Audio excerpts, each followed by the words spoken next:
Gangnam Style. Gangnam Style.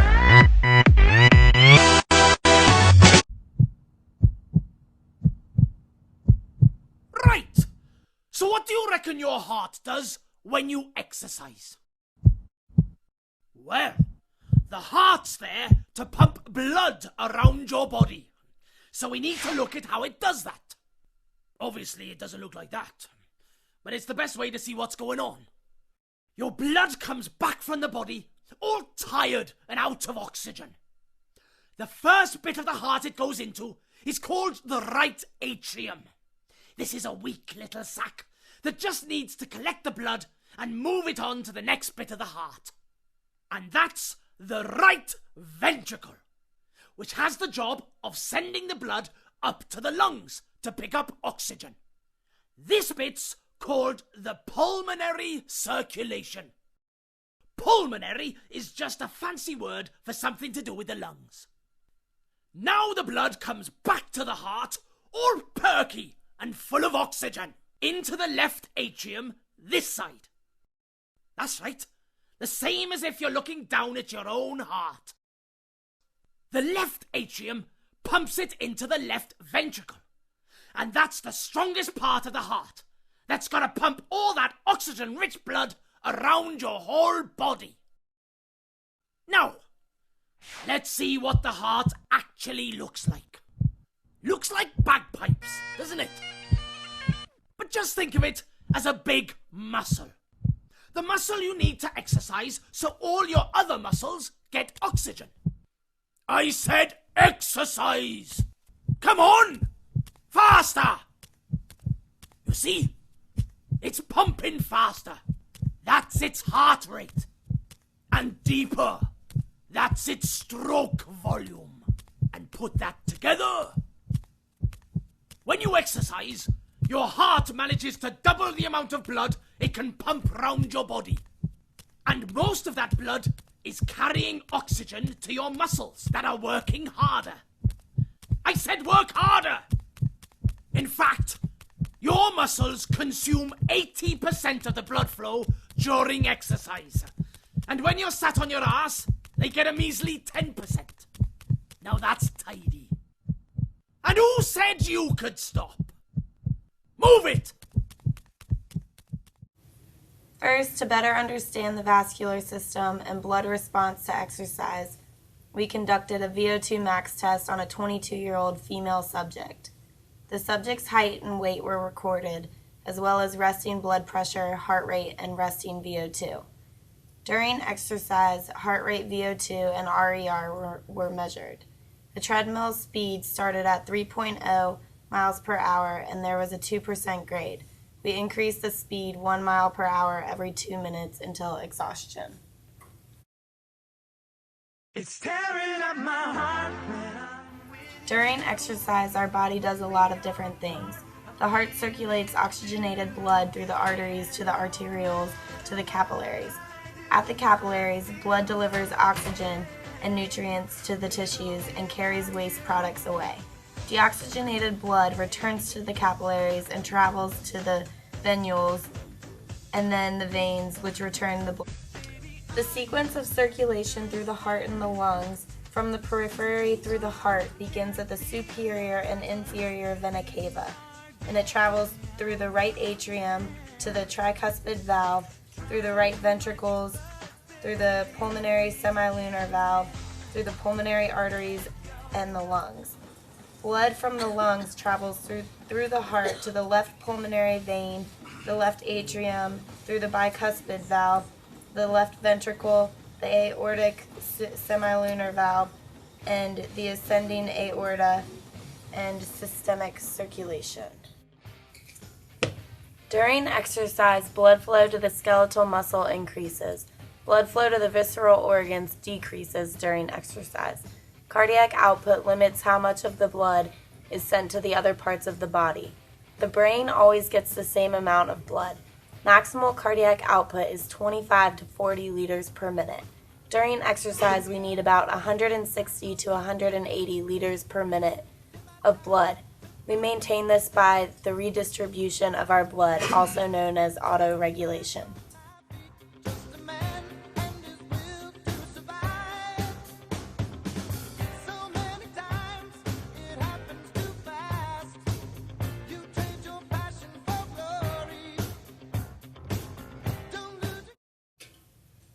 As exercise begins, there is a greater demand for blood, which results in an increased cardiac output. This acute response in cardiac function is directly linked with exercise intensity. When exercising at maximum effort, cardiac output can be 5 to 6-fold higher than at rest. This increase in pumping capacity is brought about by increments in both heart rate and stroke volume. Stroke volume increases until exercise intensity reaches about 50% of VO2 max, at which point it levels off. Further increases in cardiac output are solely due to the increases in heart rate. There is a linear relationship between heart rate and exercise intensity. As more blood is pumped to working muscle, the amount of blood returning to the heart is also enhanced. This results in an increase in end-diastolic volume, which is the amount of blood in each ventricle at the end of the resting phase of the cardiac cycle. End-diastolic volume can be as high as 160 milliliters when stroke volume is at its peak value. As end-diastolic volume increases during exercise, so does stroke volume. In young, untrained men, stroke volume may increase from 70 milliliters at rest to 100 milliliters during exercise. Regarding the increase in stroke volume and end-diastolic volume, the Frank-Starling law comes into play. This law proposes that because the greater the volume of blood in the ventricle, the greater the stretch imparted on the myocardium. As stretch increases, so does contractile force. The product of stroke volume times the heart rate equals cardiac output. Heart rate is influenced by the sympathetic and parasympathetic nerves. Stroke volume is affected by the contraction strength, end-diastolic volume, which is affected by the afterload. As exercise intensity increases, there is an increase in sympathetic tone, which drives the increase in heart rate. Stroke volume is also higher with sympathetic stimulation, but plateaus after 50% of VO2 max. This is because as heart rate increases, there is less time to fill gaps, so the venous return is greater. Minute ventilation is the volume of air, either inspired or expired, over 1 minute. Resting ventilation is about 6 liters per minute.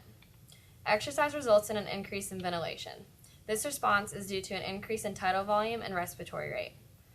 Tidal volume is the air entering and leaving the lungs in a single breath. Tidal volume increases from 0.5 to 4 liters during exercise. There is also an increase in respiratory rate from 12 per minute to almost 50 per minute. Blood pressure is the force exerted upon the vessel walls by the blood as it flows through the vessel. As blood is pumped from the heart, the resistance imposed by the vessels to its flow is known as afterload. The amount of blood in the ventricle immediately before contraction is known as preload. Stroke volume is greatly influenced by both afterload and preload. Systolic blood pressure is the pressure exerted on arterial walls during the contraction of the left ventricle. This valve is used to estimate contractile force generated by the heart. A healthy resting value is roughly 120 millimeters per mercury. A resting value greater than 140 millimeters of mercury indicates hypertension. Diastolic blood pressure is the pressure exerted on arterial walls during the resting phase between ventricular beats. This value reflects peripheral resistance or the health of individual's vasculature. Healthy resting diastolic blood pressure is 80 millimeters of mercury. Resting values above 90 millimeters of mercury are considered hypertensive. Now we are going to discuss the mean arterial pressure and rate pressure product. Mean arterial pressure is the average pressure exerted throughout the entire cardiac cycle. This reflects the average force driving blood into the tissue. A healthy mean arterial pressure is 93 millimeters per mercury. Rate pressure product, or double product, is the correlation between myocardial oxygen uptake and the workload of the left ventricle. Multiplying the systolic blood pressure times the heart rate equals the rate pressure product. At rest, the cardiovascular system is in diastole for twice as long as systole. During heavy exercise, systole is almost twice as long as diastole. Systolic blood pressure changes because of the change in cardiac output. Diastolic blood pressure does not change because of the drop in total peripheral resistance. In order to confirm the lack of change in diastolic blood pressure throughout exercise, blood pressure was taken on our subject during and post-exercise. During exercise, systolic blood pressure increased and diastolic blood pressure remained the same. The next topic is atrial and ventricular depolarization and repolarization. Cardiac impulses originate in the SA node and spread to both atriums, causing atrial depolarization. This is represented by the P wave. Ventricular depolarization is represented by the QRS complex on an ECG. Repolarization is the return of the stimulated myocardial cells to the resting state. Atrial repolarization is not usually seen on an ECG because it is obscured by the ventricular potentials. Ventricular repolarization is represented on an ECG by the ST segment, the T wave, and the U wave. Now we will discuss the vascular system.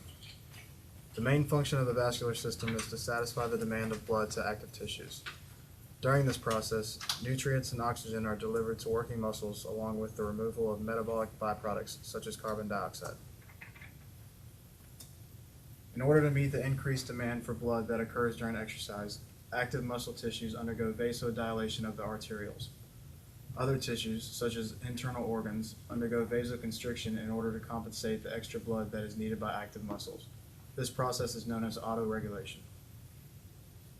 This redistribution of blood flow can be referred to the shunting of blood away from visceral organs to active muscles. At rest, 20% of cardiac output is delivered to muscles, but during high-intensity exercises, 85% of blood ejected from the heart is delivered to working muscles. The final topic of discussion is the long-term effects of training on the vascular system. A prolonged endurance program results in several beneficial vascular adaptations, which include redistribution of blood flow to working muscles occurs more quickly, increased stroke volume, which results in decreased blood pressure, both diastolic and systolic, decreased mean arterial pressure, and decreased heart rate. There is also an increase in capillary density and mitochondrial density of myofibers. This enables the trained individual to extract more oxygen from the blood delivered to muscles. Sexy lady. 오빤 강남 스타일. Sexy lady. 성숙해 보이지만 놀 땐 노는.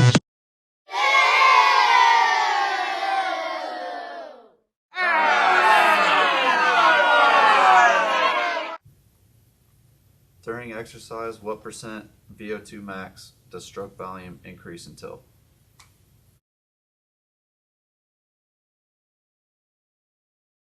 If you guessed 50%, you were correct!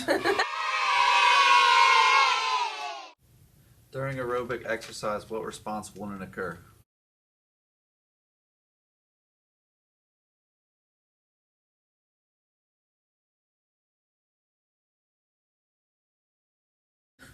If you guessed increased diastolic pressure, you are correct! Under resting conditions, stroke volume in an untrained male is.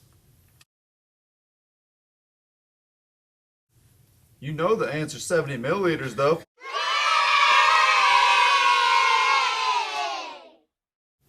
What is the formula for cardiac output?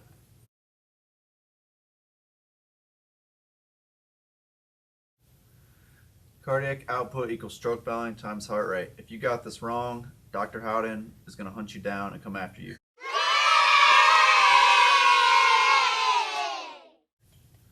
As exercise intensity increases, what do you think will happen? It increases the sympathetic tone and drives the heart rate up. Congratulations, you are now done with this part of the HFS exam review. Woo!